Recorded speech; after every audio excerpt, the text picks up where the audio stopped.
ስፖርትስ በሁሴን አብዱልቀኒና በዳዊት ንጉሴ።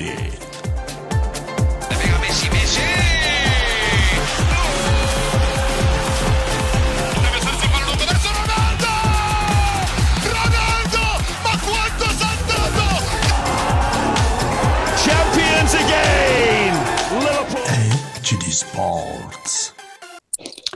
ሰላም በያላችሁበት እንዴት ናችሁ ብለናል። HD ስፖርት መጥቷል። የሐሙስ ፕሮግራማችን ነው። ይሄ ፕሮግራማችን አጭር ፕሮግራም ነው። በነገራችን ላይ 25-30 ደቂቃ ይወስዳል።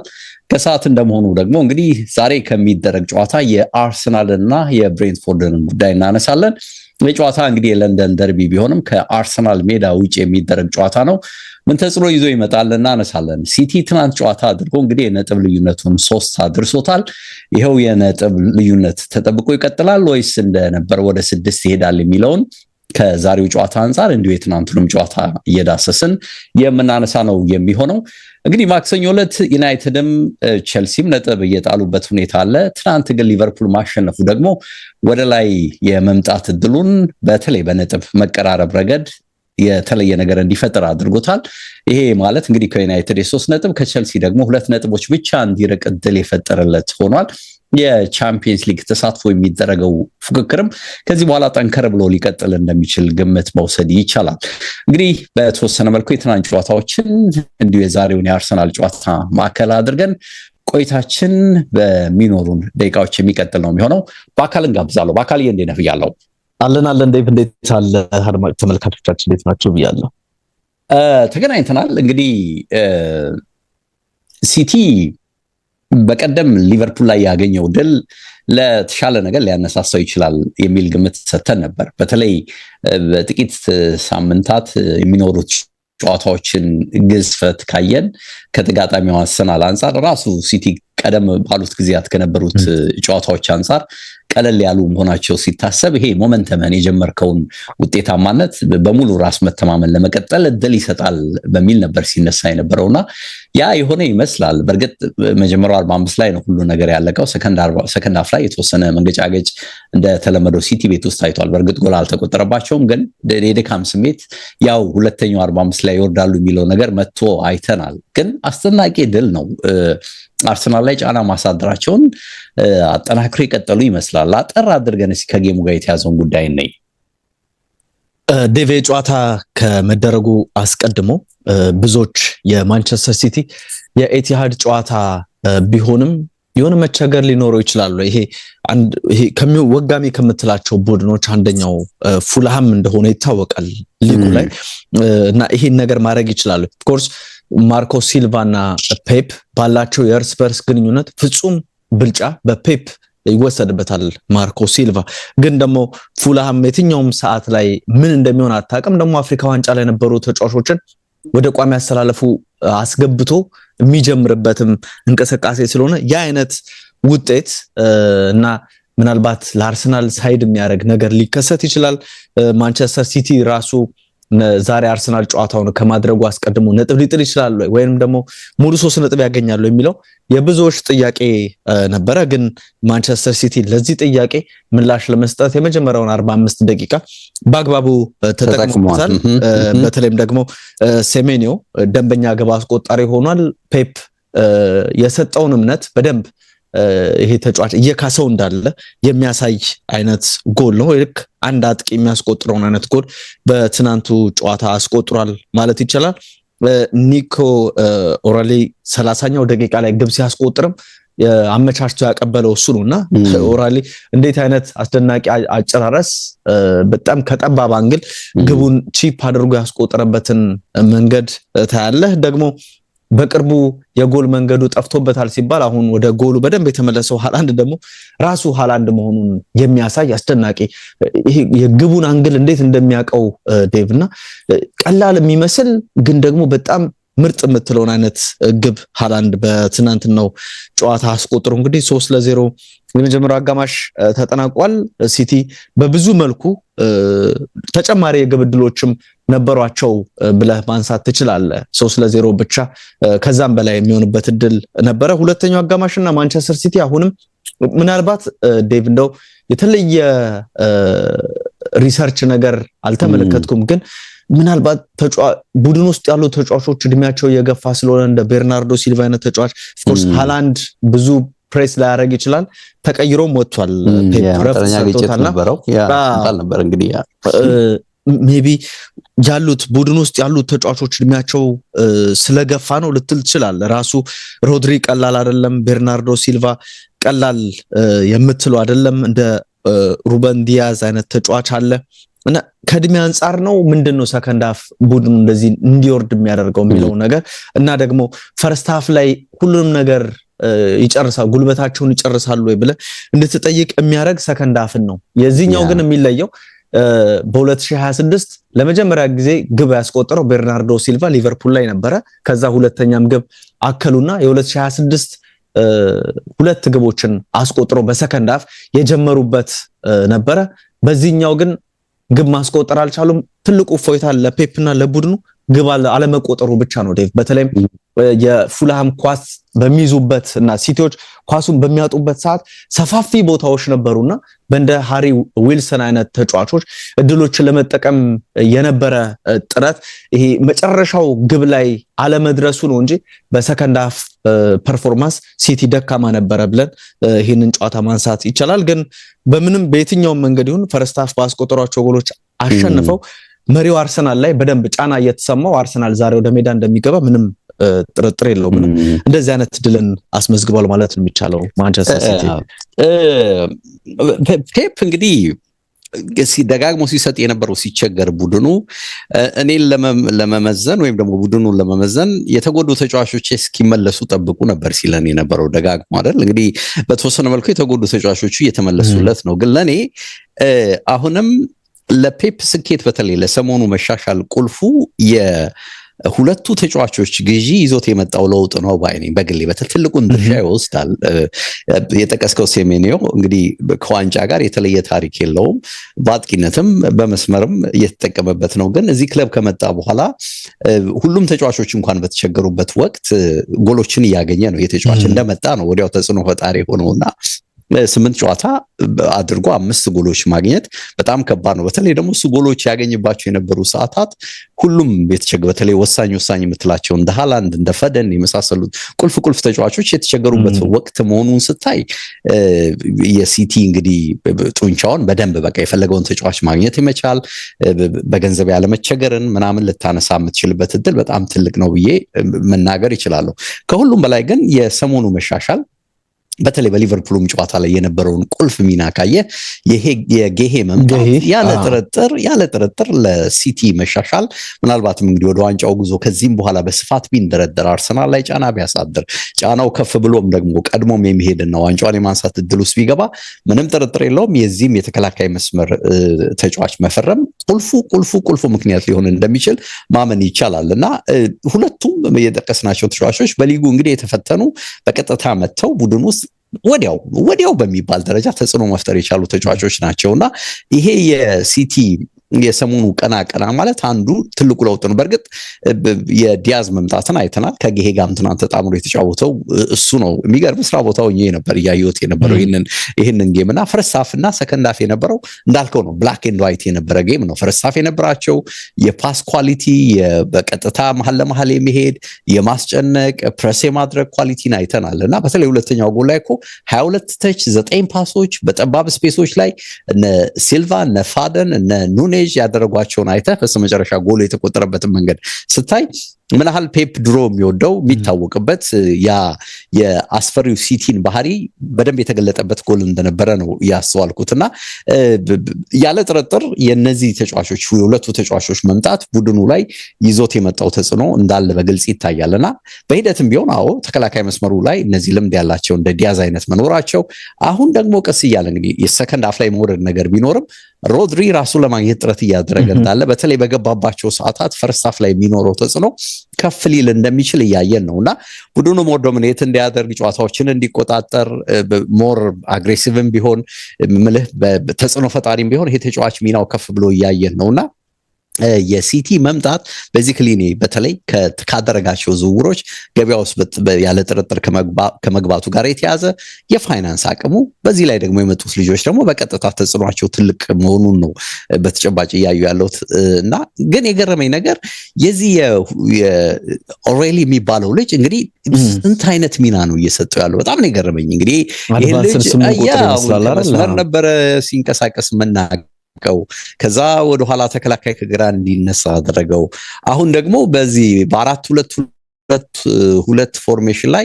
የመሃሉ ሁለት ላይ ነው አይደል ያየን ያለ ነው ወደፊት በጥልቀት እንዲመጣና በተለይ ምቾት ያለው ይመስላል ይሄ የመሃል ሜዳ ሚናው ላይ አሁን ስናየው ላይ ማጥቃት ባህሪም እየተላበሰ ያለ አሪፍ ግራግር ያለው ልጅ ነውና ከፊቱም ጥሩ ጊዜ እንዳለው ምናልባት በቀጣይነትም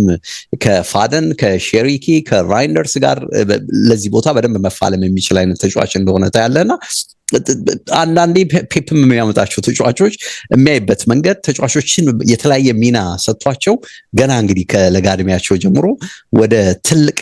ኃላፊነት የሚያመጣበት መንገድ አስደናቂ ነውና ተጽዕኖ ትልቅ ነበር ይሄ ልጅና በተከላካይ መስመር ላይ የነበረውን ተጽዕኖ አይተናል እየተሰለፈ ባለባቸው ጌሞች አሁን ደግሞ እንግዲህ የተለየ ሚና ሰጥቶትን በማጥቃት ሲመጣ እያየ ነው ከቤንች ተነስቶ ተጽዕኖ አድራጊ የነበረ ልጅ አሁን ቋሚ መሆን ብቻ አይደለም የተለያየ ሚና አንድ ስቴፕ ወደፊት ከዛ እንደገና አንድ ስቴፕ ወደፊት ከተከላካዩ ወደ መሃል ከመሃልም ደግሞ ወደ ማጥቃት ባህሪ በደንብ እንዴት ያላበሰው እንደመጣ ስታይ የፔፕን ኳሊቲ የኮቹን ኳሊቲ እዚህ ጋር ለማድነቅ አይቻልም ግን ተጽዕኖ እንዳልከው በኔም በኩል ቢሆን አርሰናል ላይ የተለየ ነገር የመፍጠር እድሉ ትልቅ ነው የሚሆነው በተለይ 3 ጎል ማግኘቱ ደግሞ በቀደም አንተና ሁሴን ስታነሱ የነበረው የጎል ኮፊሽንት ላይ ኢምፓክቱ ትልቅ ነው ኦፍ ኮርስ ቀጥሎ ነው የሚመጣው ጎል ነጥብ እኩል ብትሆን ነው አይደል ወደ ጎል የምትሄደው ግን 5 ንጹህ ጎል የነበረው አሁን ባንዴ 3 ጎሎች ሲያገባ ወደ 2 እንኳን ወጥቷል ነጥቡን እንኳን ብትሆንና የሲቲዎችን ተጽዕኖ በቀላሉ ልታየው የምትችልበት እድል የለም ብዬ ነው የማስበው የሊቨርፑልን ጉዳይ እንደው አጠር አድርገንስ ብናይ ምን ይመስላል ሊቨርፑል እንግዲህ በምሳሌነት የሚመራው ቨርጅል ቫን ዳይክ ባስቆጠረው ብቸኛ ግብ ስቴዲየም ኦፍ ላይት ላይ አሸንፏል ይሄ ሜዳ ለየትኛውም ቡድን አመቻ አልነበረም አርሰናልን ጨምሮ የተሸነፉበት ነጥብ የጣሉበት ነው ትልልቆቹ ቡድኖች ማለት ነውና የመጀመሪያ ሽንፈታቸው ነው ስቴዲየም ኦፍ ላይት ላይ ለሰንደርላንዶች ወይም ጥቋቁር ድመቶች እየተባሉ ነው በቅጽል ስማቸው የሚታወቁትና የመጀመሪያ ሽንፈት ገጥሟቸዋል ፈርስት ሃፍ ላይ ሊቨርፑል በርካታ ድሎች ነበሯቸው ዴቭ በተለይም ይሄ ቡድን ፊት መስመር ላይ ባሉ ተጫዋቾች እንደ ፍሎሪያን ቪርትዝ በደንብ መነቃቃት ያለው ፈጣን ንክኪ የነበረው አይነት ሊቨርፑልን በመጀመሪያው አጋማሽ የተመለከትንበት ደግሞ በመከላከሉም ረገድ አጠቃላይ በእንቅስቃሴው የተሻለ የነበረውና ያንን ከዚህ ቀደም የምናውቀው ሊቨርፑል ክፍተቶችን የሚሰጠው በተከላካዮች መካከል ክፍተት ሰፊ ክፍተትን የሚያስመለክተ ሊቨርፑል ቢሆን በዚህ ጨዋታ 3 ነጥብ አይደለም ዴቭ አቻ የመውጣት ከዛም ባስ ያለ ነገር ሊኖር ይችል ነበር ሰንደርላንድ ሜዳ በሜዳው እኮ እስካሁን አልተሸነፈም አይደል ለመጀመሪያ ጊዜ ነው ኢብራሂማ ኮናቴ አስደናቂ ነበር ዴቭ አይታው ኮን እንደውም አንድ ኳስ ፔናልቲ ብለው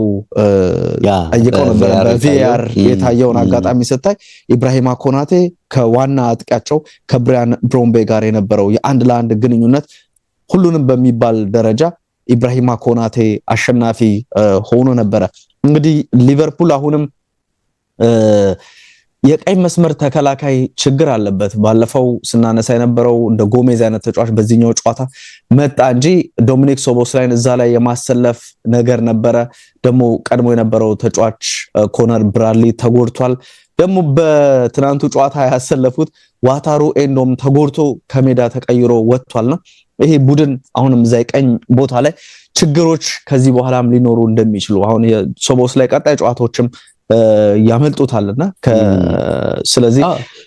አንድ ጨዋታ ነው እኮ የተባለው በነገርህ ላይ 3 አይደለም ምክንያቱም ቴክኒካል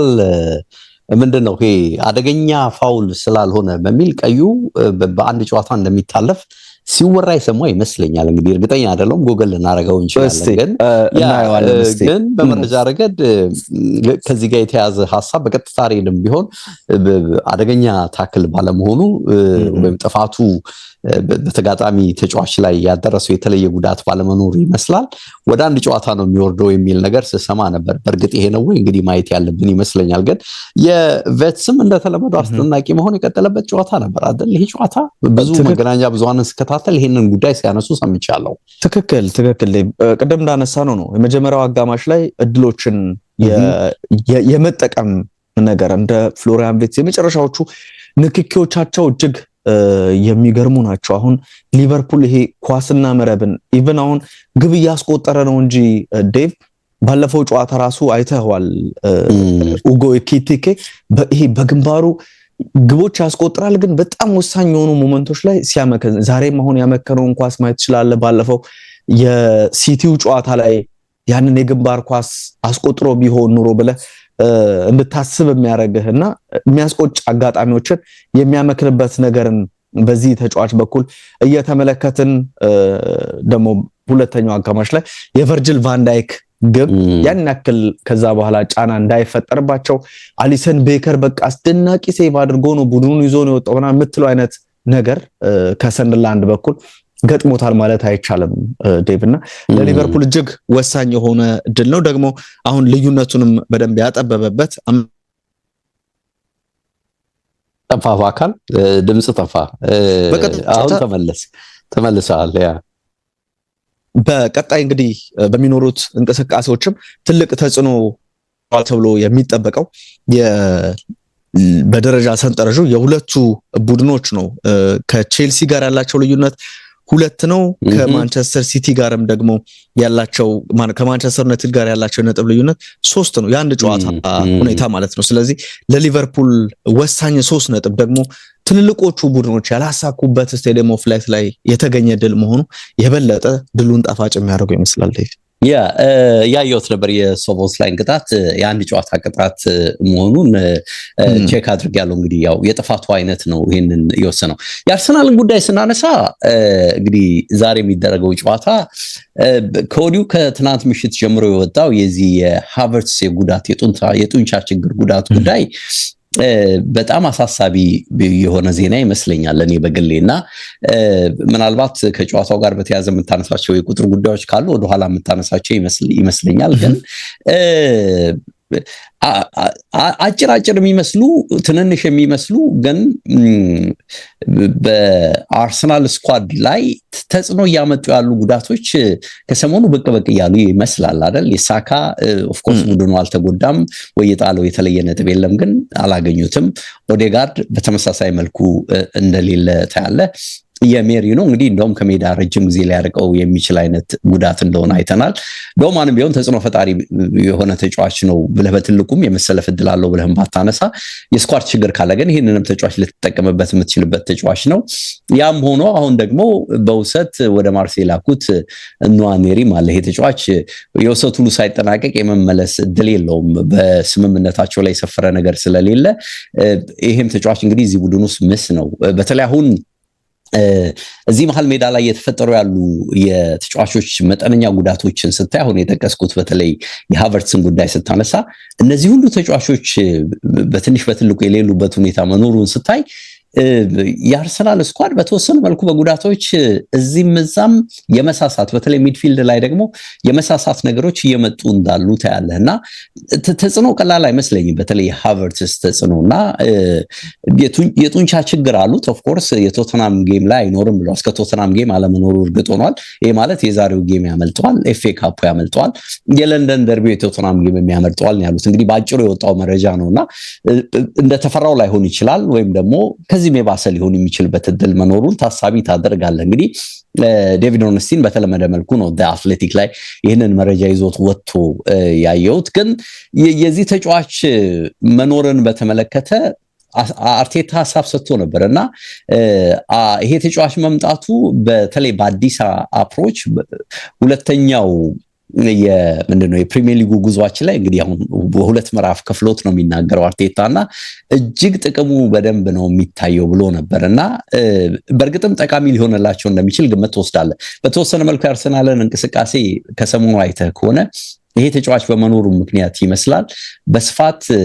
የሁለት አጥቂ አይነት የፎልስ ናይን ባህሪ ኖሮት ከመሃል እየተነሳ የአጥቂነት ባህሪን ደርቦ ሲጫወት ያየነው ነው አይደል ሃቨርትስን እና ይሄ ተጫዋች እንግዲህ አሁን በዚህ ጨዋታ ብቻ ሳይሆን በቀጣይ ጨዋታዎች አለመኖሩ ኪሳራው ትልቅ የሚሆን ነው የሚመስለኝ እንዳልኩት የሌሉ ተጫዋቾች አሉ ስኳድ ላይ መሳሳት መፍጠሩ ብቻ ሳይሆን ሚናው ራሱ የጎላ በመሆኑ ኢቭን የሚሰለፉ ቡድን ውስጥ ያሉ የሚሰለፉ ተጫዋቾች ላይ ጫና የመጨመር ባህሪ ይኖራል እንግዲህ ይሄ ተጫዋች ሲኖር ወይ ዮክሬስን ወይ ገብርኤል ጂሰስን የማሳረፍ እድል አለ አሁን ግን ይሄ ተጫዋች ስለማይኖር አጥቂዎች ላይ የበለጠ ጫና ነው የምትጨምረው አንዳንድ ተጫዋቾች በተለይ እንደ ጄሱስ አይነት ተጫዋቾች ደግሞ እንደምታውቀው ከረጅም ጉዳት የመጡ ተጫዋቾች በመሆናቸው ራሱ ብዙ ሜዳ ላይ የምትጠቀምባቸው ሰዓት ራሱ በጣም ማኔጀብል ሊሆን ይገባልና የተጫዋች አለመኖሩ ግን ያለ ችግር አሁን እንዲህ አይነት ተጫዋቾችንም የበለጠ እንድትጠቀም የበለጠ የመሰለፍ እድል እንድትሰጥ ነው የሚጋብዝና ተጽዕኖ ቀላል አይደለም በዚህ ላይ እንግዲህ ይሄ ተጫዋች አማራጭ ብዙ ነው ማለት እጅግ ማይደክም ተጫዋች ነው በመከላከሉም በማጥቃቱም ተጽዕኖ እጅግ የጎላ ተጫዋች ነው ኢቭን ያጥቂው መስመር በተለይ ከዮክሬሽ ጋር ከጂሰሱም ጋር ያለው ምንድነው ኬሚስትሪ በጣም ጥሩ ነው በሚል ሞር ክሬቲቭ ባይሆንም ግን የቡድን ግልጋሎቱ እጅግ በጣም የተለየ በመሆኑ ከሰሞኑ እየተወደሰ ነው በተለይም በርከት ያሉ ጎሎች አርሰናል ያገባ የወጣም በመሆኑ ተጽዕኖ ትልቅ ስለመሆኑ ነበር እየተነገረ ያለውና ወለፈሰደን ይሄን ተጫዋች ማጣታቸው ግን አሁን ብዙ የሚያፋልሰው ነገር እንዳለ ልታይ ትችላለህና ከጉዳት ጋር በተያያዘ እንግዲህ የሚነሱ ነገሮች አሉ አንስቷል ማን አለ ማን የለም የሚለው በተወሰነ መልኩ አንስቷል ይመጣሉ አይመጡም ራሱ በጥያቄ መልክ የሚታይ ነው ግን የዚህ ተጫዋች አለመኖር ግን ለአርሰናል ኮዲው ትልቅ ኢሹ ሊሆን እንደሚችል ግምት ውስጥ መክተት የሚቻል ይመስለኛል በዚህ ላይ ደግሞ የዛሬው ጨዋታ በራሱ ከባድ ፈተና ነው የሚሆነው ሐሳቦች መስጠት እንችላለን አርቴታ እንግዲህ ማክስ ዶማን የለም ሚኬል ሜሪኖ 3-4-5 ወር አናቅም ብሏል ስለ መጮቹ ወራት ነው የምናወራው የሚል ነገርና ዶክተሮቹ አሁን ሁኔታው ባለበት ደስተኛ ናቸው የሚል ነገርን አንስቷል ረጅም ፕሮሰስ ነው የሚል ነገር ሲያነሳ ነበረ ይሄ ከአጥንት ጋር በተገናኘ ነውና በጣም ትዕግስት የሚጠይቅ ህክምና ነው ብሏል የሚኬል ሜሪኖን በተመለከተ ማክስ ዶማን የለም የሚል ነገርን አንስቷል ሌሎቹን ግን ማየት አለብን የሚል ሐሳብን ነው ያነሳው የሳካ ኦደጋርድ የትሮሳር ጉዳይን ማለት ነው እንደውም ሳካ ሜዳ ላይ ብንመለከተው ብዙ ሰርፕራይዝ መሆን የለብንም የሚሉ አንዳንድ ሪፖርቶችን ስመለከት ነበረ የካይ ሃቨርትዝ አርቴታ ለሚፈልገው በተለይም ደግሞ ይሄ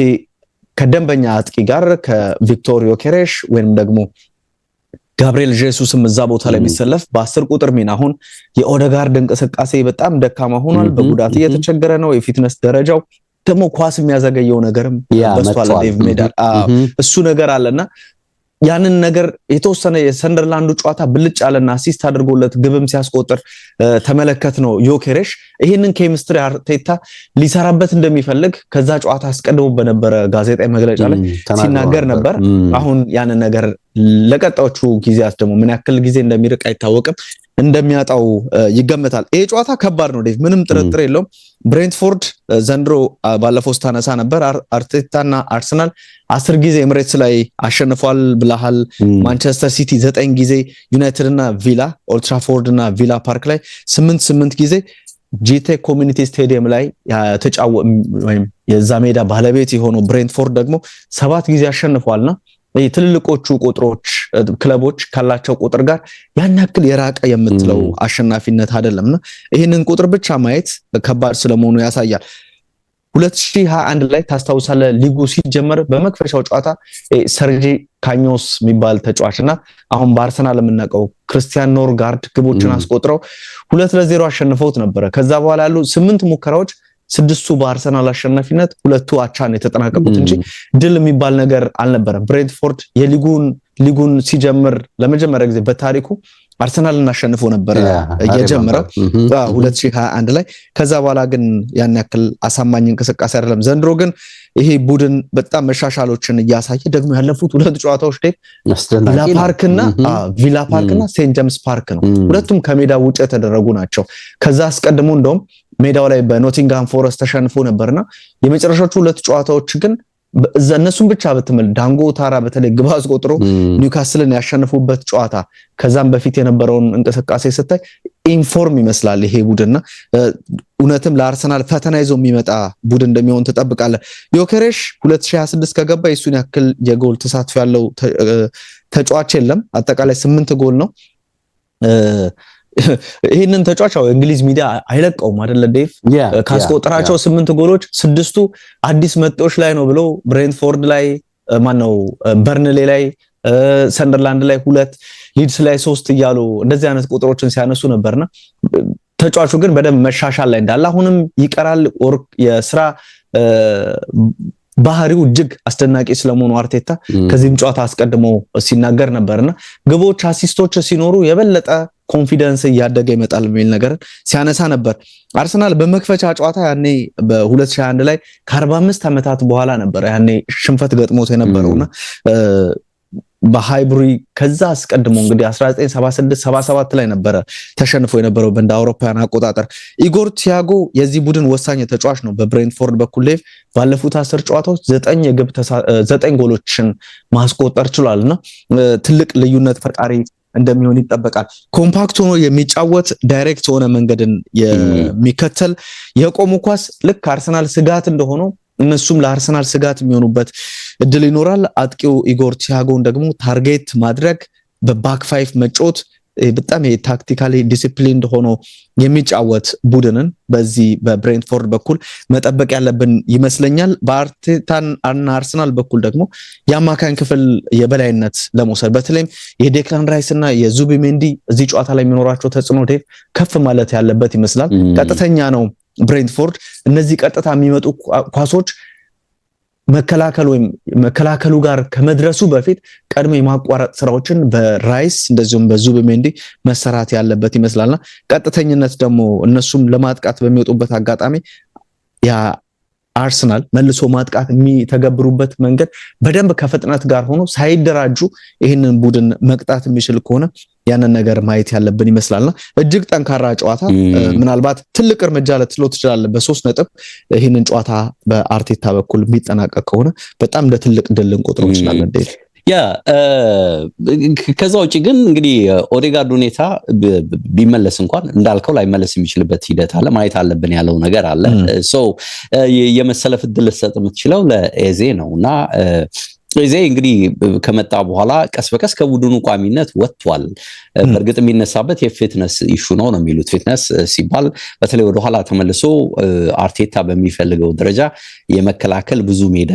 የማካለል አቅሙ ነው ደካማ በሚል እያነሱት ያሉ ተጫዋች ነው። ግን ይሄ አጋጣሚ እንግዲህ በተለይ አሁን ሃቨርትስም ከዚህ ቡድን የወጣ መሆኑ ኦዴጋርድ ቢመለስ እንኳን የፊትነስ ኢሹ የሚኖርበት በመሆኑ እንግዲህ ድሉ በቀዳሚነት ለሱ ሊሰጥ እንደሚችል ግምት ትወስዳለህና ይህንን መልካም አጋጣሚ መጠቀም ካለበት ይሄ ትክክለኛው ሰዓት ነው ብዬ ነው የማስበውና በእርግጥም ደግሞ ከፍለፊቱ ይሄ ጨዋታም ብቻ ሳይሆን ሌላም የኤፍኤ ካፕ ጨዋታ መኖሩ እንዳለ ስታስብ ይሄ በደንብ እንደማሟሻል ሊቆጥረው ሊጠቀምበት የሚችልበት ራሱን ሊያሳይ የሚችልበት እድል ይሆናል ብዬ ነው በግሌ እንደ ግምቱ ሰድ ካልኩሌት ወስድ የምችለው። በተረፈ ግን ይሄ ጨዋታ ልክ አንተ እንደጠቀስከው በጣም ከባድ ፈተና ሊሆን የሚችል ጨዋታ ግምት ግን እንዴት ነው? ከባድ ነው የሚመስለኝ። ወደ አቻ ያደላም ተቸግሮ አርሰናል ሊያሸንፍ ይችላል፣ ግን አቻም ሊመዘገብ ይችልበት አይነት ጨዋታ ነው ብዬም አስባለሁ። አላቅም ሲወጡ በተለይ በአጥቂ መስመር ላይ የጠቀስካቸው ተጫዋቾች እድል ካገኙ እንደ ሌሎች ቲሞች አጥቂዎች የመሆን እድላቸው ዝቅ ያለ ነው ብዬ ነው ማስበው። ታራ ኢጎር ስጠቅሳቸው የነበሩት በሙሉ ጎል የማግኘት እድላቸው ትልቅ ነው በተለይ እድሎች ከተፈጠሩና በእርግጥ የአርሰናል የተከላካይ መስመር አስደናቂ ነው ብለህ ብትናገርም ከሜዳ ውጭ የሚደረግ ጨዋታ መሆኑ ያ ቡድን ጥሩ ሞራል ላይ ጥሩ መነቃቃት ላይ መሆኑ ትልልቅ ቲሞችን አሸንፎ የመጣ መሆኑን ስታስብ እዚህም ጨዋታ ላይ ሰርፕራይዝ ለመፍጠር የሆነ ነገር ለመፍጠር እንደሚገቡ ነው ግምት የምትወስደውና ከባድ ፈተና ነው። ካሸነፉ በጠባብ ውጤት ነው፣ ግን አቻም ሊሆን የሚችልበት እድል አለ የሚል ግምት አለኝ። ማካል የኔም ተመሳሳይ ነው ዴቪድ። አቻ የሚመስል የተወሰነ አርሰናልም ተቸግሮ ቅድም ያነሳ ነው የቆመ ኳስ አይነት ነገር ማስቆጥሮ የሚወጣበት እድል ሊኖርም ይችላል የሚል ግምት አለ። አቻ የሚመስል ግን በጠባብ ውጤት አርሰናልም ሊያሸንፍ የሚችለው ጨዋታ ሊሆን ይችላል። ያ እንግዲህ ኤችዲ ስፖርቶች ነበረን እንዳልነው ሐሙስ ፕሮግራማችን አጭር ነው ከ25 እስከ 30 ደቂቃ ነው ብዙ ጊዜ የሚወስደው ለነበረን ቆይታ ክለብ እናመሰግናለን እንግዲህ በሳምንቱ መጨረሻ የፕሪሚየር ሊግ ጌሞች የሉ ኤፍኤ ካፕ ጉዳይ ነው ያለው ሌሎች ወጣ ያሉ ጉዳዮችንም እንግዲህ አካተን ወደ እናንተ ደግሞ ቅዳሜ ማለዳ እንመጣለን ለዛሬው አበቃን መልካም ጊዜ ብያለሁ ባይ ሰላም ሁንዴ መልካም ጊዜ ላንተ